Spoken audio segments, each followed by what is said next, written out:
This is the Iowa Weather Report for Saturday, March 21st, 2015. And now our first look at the Zero-Z GFS model run at 1 p.m. this afternoon. System over western Ontario around Hudson Bay. It's going to be missing us to the north, but around here it's still going to be mainly sunny, a couple of clouds here and there.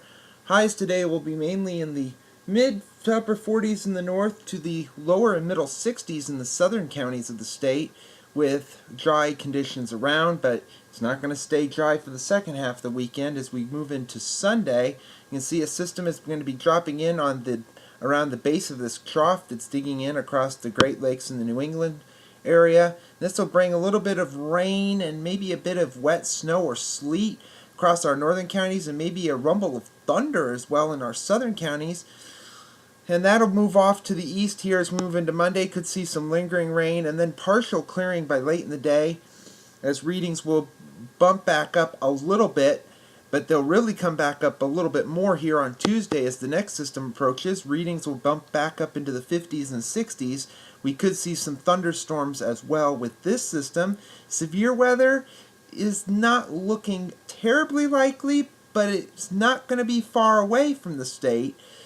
We'll continue to monitor for Tuesday to see if this system could get a little closer and bring the severe weather a little further into the state. Wednesday, you see here, the system is off to the east. Cold air comes back down, so temperatures will be back into the 40s and 50s through the end of the week.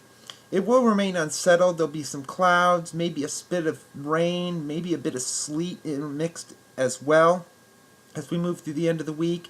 And you see the cold air really starts to dive further to the south, with a system across the Carolinas down into the Gulf Coast. Around here it's just mainly unsettled, some clouds, maybe a sprinkle or flurry.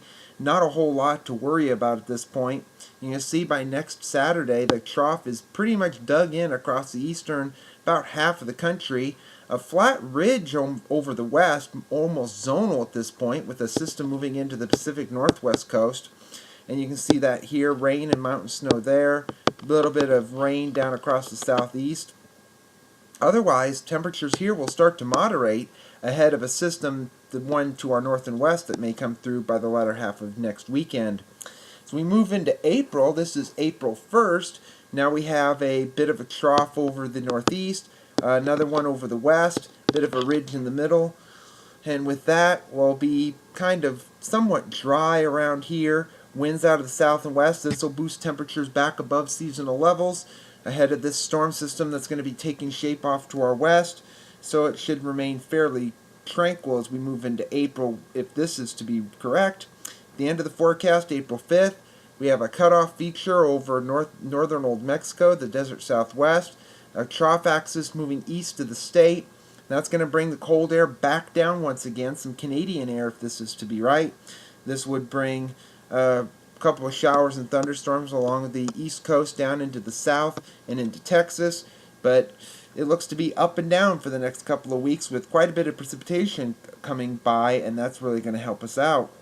The satellite image from last evening, you can see one storm moving into the west coast, a couple of high and mid-level clouds across Texas up into the middle Mississippi River Valley, and some low and mid-level clouds across the Great Lakes. Elsewhere, fairly quiet.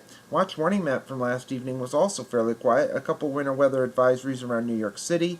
Flash flood watches across Texas into Louisiana and southern Arkansas, and the rest of the nation is fairly quiet at this point. But when I take a look at the QPF chart, precipitation over the next 5 days through Wednesday evening at 7 o'clock showing quite a bit of precipitation around here, maybe about a half to 1.25 inches.